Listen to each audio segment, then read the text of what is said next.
Friends, कैसे हैं आप सभी लोग। आपका स्वागत है मेरे यूट्यूब चैनल एके ट्रेडर पर।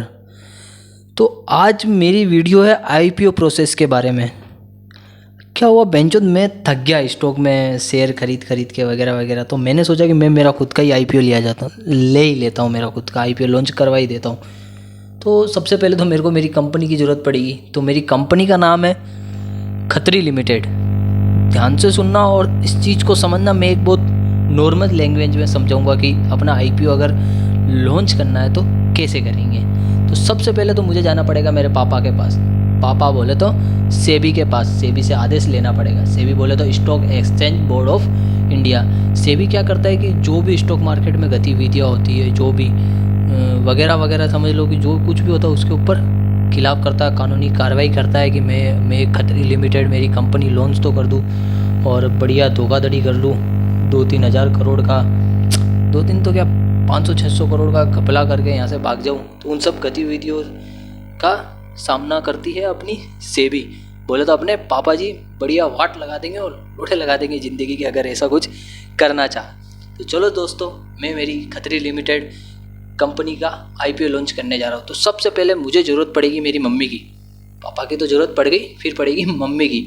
मम्मी बोले तो फर्स्ट ऑप्शन है मर्चेंट बैंकर की। अब मुझे मर्चेंट बैंकर की तलाश करनी पड़ेगी। होता क्या है कि बिना मर्चेंट बैंकर के हम हमारा आईपीओ है उसके प्रोसेस को पूरा नहीं कर सकते हैं। तो फिर मर्चेंट बैंकर वो सभी डॉक्यूमेंट बनाने में मदद करता है जो एक कंपनी को ज़रूरत होती है अपना आईपीओ लाने के लिए। अब आप बोलोगे कि ये मर्चेंट बैंक ज़रूरी क्यों है?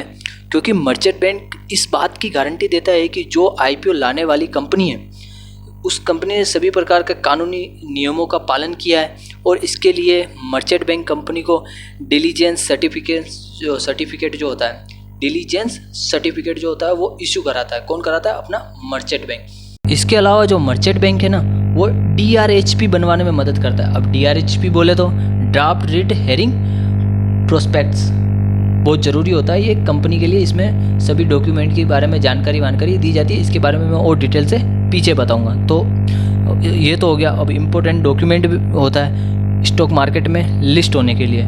इसके अलावा जो मर्चेंट बैंक है ना, वो शेयर को अंडर राइट करती है और शेयर का जो प्राइस बैंड होता है वो तय करती है। अब प्राइस बैंड बोले तो जो शेयर है ना उसका मैक्सिमम वैल्यू और मिनिमम वैल्यू तय करती है। प्राइस बैंड का मतलब क्या होता है कि जो शेयर है उसका मैक्सिमम वैल्यू और मिनिमम वैल्यू तय करती है। और आईपीओ आने से पहले आईपीओ की प्रमोशन और मार्केटिंग करती है। आप समझ सकते हो कि मर्चेंट बैंक कितना ज़रूरी है। और मर्चेंट बैंक चाहे तो आईपीओ को फिक्स प्राइस या फिर बुक बिल्डिंग प्रोसेस के जरिए लॉन्च कर सकती है। अगर मेरे भाइयों हम एक कंपनी के आईपीओ की पूरे प्रोसेस की बात करें तो पहला काम है एक मर्चेंट बैंक की तलाश करना।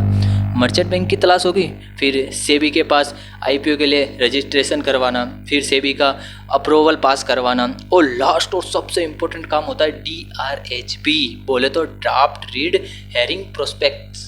सबसे ज़रूरी होता है ये एक आईपीओ लॉन्च करवाने के लिए। अब आप बोलोगे कि DRHP क्या होता है, तो मैं आपको DRHP के बारे में समझाता हूँ। DRHP एक कंपनी के लिए इम्पोर्टेंट डॉक्यूमेंट है जिसमें कंपनी की सारी जानकारी लिखी होती है। जो अपने जैसे इन्वेस्टर जो होते हैं, अपने जैसे गरीब लोग, वो उनको पता होना चाहिए कि इसके शेयर क्या है, एक लोट कितने का है, वगैरह वगैरह। तो ये सारी जानकारी अपन को DRHP में मिलती है। कि DRHP में और क्या होता है, जैसे कंपनी की लोट साइज क्या है, इसके बारे में अपन को DRHP से पता चलेगा। इसके अलावा DRHP में और भी कंपनी की जानकारी होती है, जैसे पब्लिक में कितने शेयर इश्यू होंगे, कंपनी शेयर क्यों इश्यू करना चाहती है, कंपनी आईपीओ से प्राप्त पैसे का कहाँ इस्तेमाल करेगी, कई जो ठेका वेका नहीं खोल ले हुए दारू का। अब अपने जैसे तो बढ़िया 500-600 करोड़ आ गए आईपीओ से, जुदा है दुनियादारी, ये लिए पैसे और निकलो विदेश।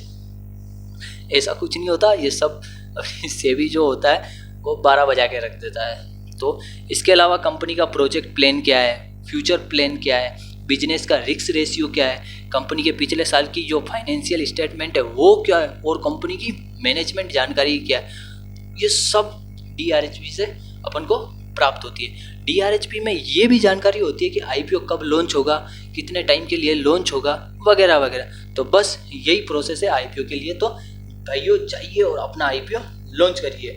उससे पहले भाइयों एक मस्त कंपनी खोलो, अजीब नाम की, बोले तो खत्री लिमिटेड नाम की। तो मैंने तो खत्री लिमिटेड नाम की एक कंपनी खोल दी है, और उसी का आने वाले 5-6 महीने में बढ़िया IPO लॉन्च कराऊंगा, और जितने भी मिलेंगे 500, 600, 700 करोड़ उसको लेके फुर हो जाऊंगा। अगर आपको मेरी वीडियो पसंद आई हो तो लाइक करो, कमेंट करो, जी भर भर के कमेंट ठोको और सब्सक्राइब ठोको। सर रतन टाटा की जय हो। Tata, bye bye.